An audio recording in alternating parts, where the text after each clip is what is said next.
Dieu devienne l'Église? Que dois-je faire pour que Jésus devienne l'Église? Là, c'est la bonne question. Alors ensemble, on va prendre ces conditions.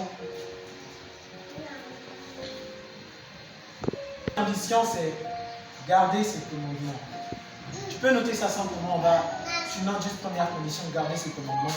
Et on va aller pas à pas. Première condition, garder ses commandements. Et par là, nous allons entrer dans le livre de Matthieu, chapitre 22, à partir du verset 37 à 39. Matthieu, chapitre 22, versets 37 à 39. Matthieu, chapitre 22, versets 37 à 39. Et je lis au nom de Jésus. La Bible dit, Jésus lui répondit, tu aimeras le Seigneur ton Dieu de tout ton cœur, de toute ton âme et de toute ta pensée. C'est le premier et le plus grand commandement. Et voici le second qui lui est semblable. Tu aimeras ton prochain comme toi-même. De ces deux commandements dépendent toute la loi et les prophètes. Amen. Je relis, la Bible dit, Jésus lui répondit, tu aimeras le Seigneur ton Dieu de tout ton cœur, de toute ton âme et de toute ta pensée. C'est le premier et le plus grand commandement. Et voici le second qui lui est semblable. Tu aimeras ton prochain comme toi-même. De ces deux commandements dépend de toute la loi. Amen. Alors à travers ces commandements, le Seigneur veut nous faire comprendre que les 10 commandements qu'il avait prescrits à Moïse dans Exode chapitre 20 sont résumés dans ces deux commandements. On nous parle d'une part de l'amour pour le Père. Tu aimeras le Seigneur ton Dieu de tout ton cœur, de toute ton âme et de toute ta pensée. Et d'autre part, tu aimeras ton prochain comme toi-même. Il dit que ces deux commandements-là forment toute la loi. Et lorsqu'on voit la panoplie des 10 commandements, cette énumération des commandements qui est faite dans le livre d'Exode chapitre 20, la Bible nous montre d'une part les 5 premiers commandements qui nous parlent comment nous devons nous comporter face à Dieu. Tu n'auras pas d'autre Dieu devant ma face, tu ne te feras point d'image taillée, tu ne te prosterneras point devant elle, et tu ne prendras point le nom de l'Éternel ton Dieu en vain. Souviens-toi du jour du repos de l'Éternel pour le sanctifier. Et ça, ce sont les 5 premiers commandements que Dieu a donnés à Moïse pour notre relation avec lui. Et le reste, à partir de mort, ton père et ta mère, tu ne tueras point, tu ne convoiteras point. Ça, ce sont les commandements qui nous permettent d'aimer nos prochains. Alors, une fois qu'on réalise la portée de ce commandement, une fois qu'on comprend que le Seigneur veut pour nous que nous puissions appliquer ces choses, alors là, on remplit déjà une première condition. Et il faut faire attention au mot lorsque la Bible parle d'aimer le Seigneur de tout son cœur.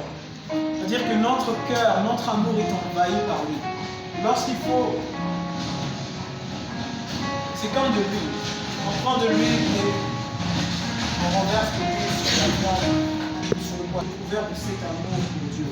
Il faut que notre cœur soit plongé carrément dans l'amour de Dieu, comme si c'était dans une soupe. Et il faudrait que nos vies entières soient plongées dans l'amour de Dieu. De sorte que dans notre âme, nos émotions, nos sentiments, que tout soit amour de Dieu. L'âme, c'est le siège de nos émotions. L'âme, c'est le siège des sentiments. C'est le siège de notre personnalité. Alors, il faudra qu'on lise dans ta personnalité le mot divinité, le mot divin, le mot Dieu, le mot sainteté, c'est-à-dire la caractéristique propre de Dieu. Parce que tu as fait de ton âme un endroit où le Seigneur marquera ses empreintes. Et c'est ce que Dieu veut pour nous. Lorsqu'il dit que tu dois servir le Seigneur de toute ta force, cela signifie que peu importe la fatigue, je reviens de l'école, je suis épuisé, mais pour le culte de Dieu, je dois arriver à l'église. Pourquoi? Parce que je sers Dieu de toute mes forces. Lorsqu'il faut que je rentre à la maison, je suis fatigué après le boulot, mais j'ai envie de me reposer. Mais j'ai un temps de prière avant 2 heures, il faut que je prie. Malgré la fatigue, je vais prier. Et je vais m'efforcer à prier parce que j'aime mon Seigneur.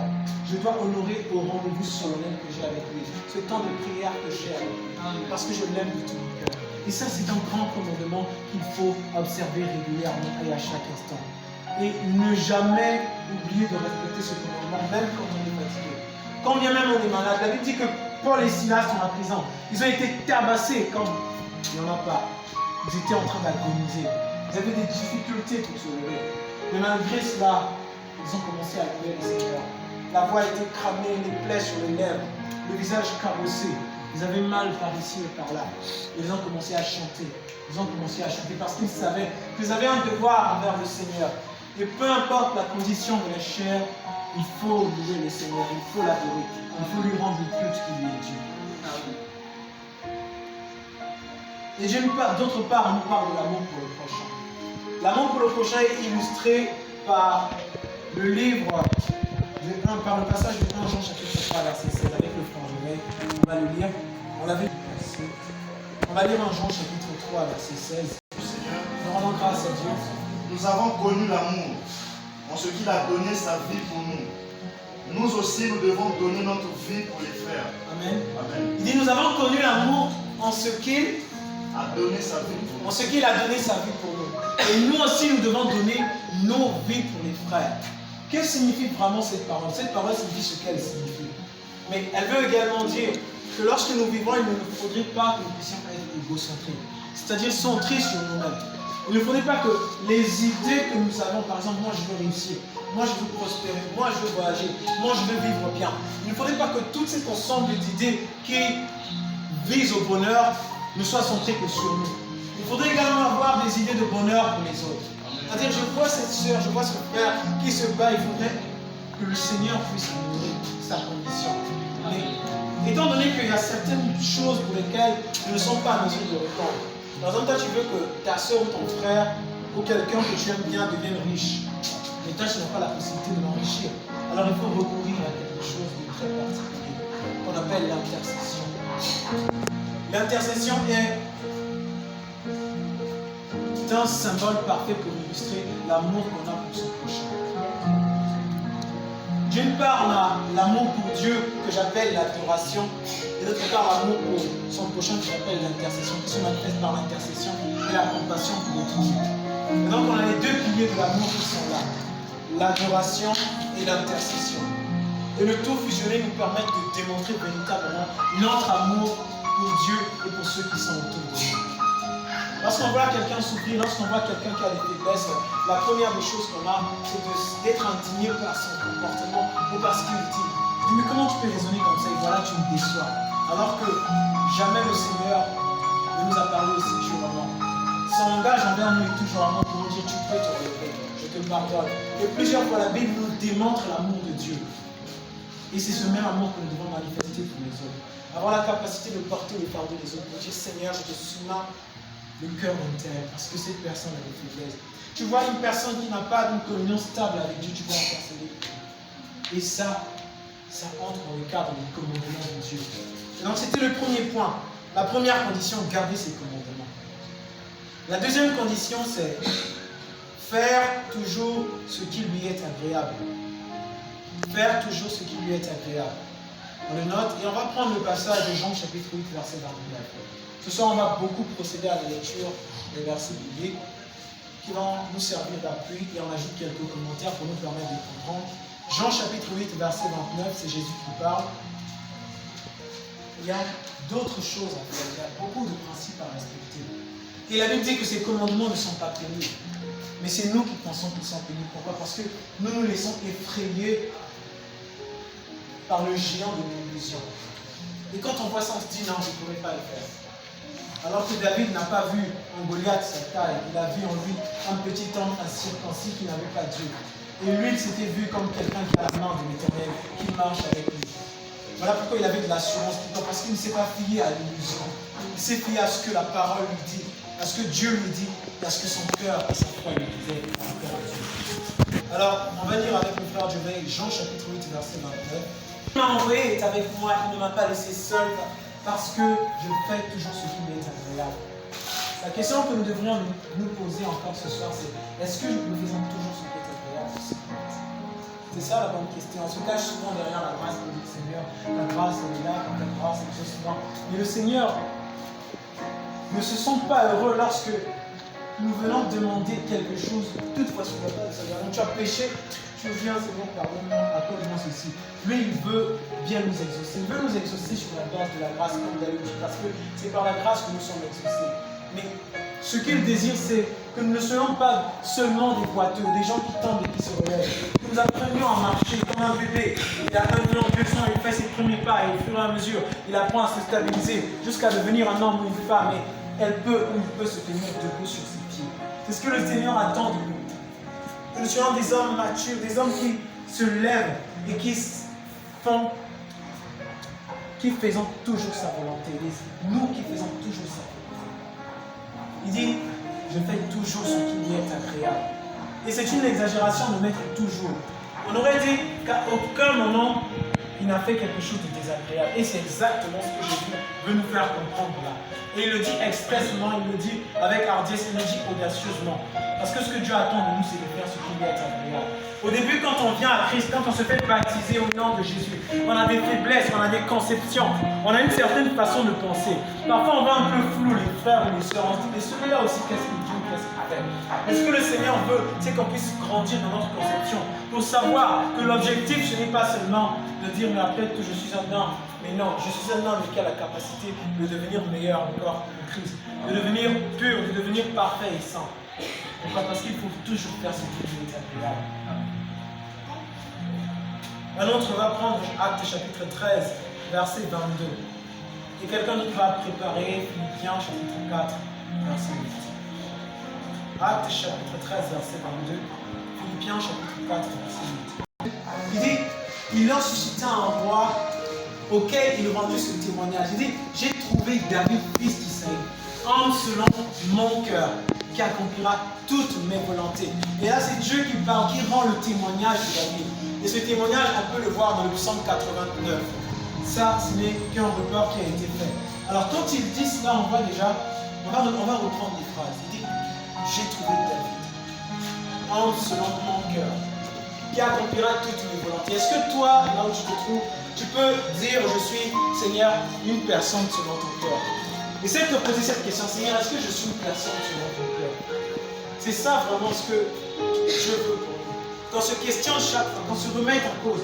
Est-ce qu'au niveau où je suis, au stade où je suis une personne selon le cœur de Dieu? C'est-à-dire, quand Dieu me regarde, je corresponds parfaitement aux critères de l'homme et de la personne qu'il veut que je sois. Parce que Dieu a une stature parfaite pour chacun d'entre nous. Dieu a une vision de nous. Est-ce que je suis en train d'aller vers cette vision ou je suis en train de m'éloigner de cette vision de Dieu? C'est ça la bonne question. Il dit, j'ai trouvé David, homme selon mon cœur, qui accomplira toutes mes volontés. Ce n'est pas étonnant de voir que Jésus emploie dans l'Apocalypse 3:7 l'expression clé de David. Il aurait pu dire la clé d'Abraham. Abraham avait la foi pour décrocher, mais le problème c'est que la foi en elle-même ne suffit pas. Il dit, j'ai trouvé David, homme selon mon cœur, qui accomplira toutes mes volontés. Mais accomplir la volonté de Dieu suppose faire sa volonté en parole, en pensée et en action. Parce que l'homme n'agit que par ces 3 moyens. Soit par la pensée, soit par la parole, soit par les actes. Rien d'autre. Quand on est là en train de réfléchir, c'est la pensée. Les émotions qu'on manifeste, l'amour, les sentiments qu'on a, tout naît de la pensée. Tout ce qu'on peut faire manuellement, toute force dynamique, toute force que nous pouvons dynamiser, c'est l'action. Et tout ce que nous pouvons dire ou déclarer, c'est la voix. Même le chant, c'est la parole. Alors il faut servir Dieu, il faut accomplir sa volonté dans nos pensées. Et c'est rapporté dans Philippiens 4, 8. Je vais le lire moi-même. Philippiens chapitre 4, verset 8. Philippiens chapitre 4, verset 8. La Bible dit, au reste, frères, que tout ce qui est vrai, tout ce qui est honorable, tout ce qui est juste, tout ce qui est pur, tout ce qui est aimable, tout ce qui mérite l'approbation, ce qui est vertu et digne de louange, soit l'objet de vos pensées. Amen. Il dit que tout ce qui est pur, tout ce qui est honorable, tout ce qui est saint, c'est-à-dire sans impureté, sans arrière-pensée, ce n'est pas franchement, je me vois, je me teste, parce que si je me mets à parler, Dieu m'en va se discuter. Ce sont des mauvaises pensées.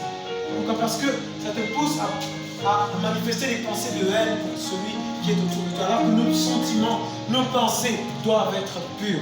Tout ce qui est honorable, tout ce qui est digne d'honneur, de sorte que lorsque les gens te feront faire, c'est dire waouh, c'est à féliciter, ça honore Dieu.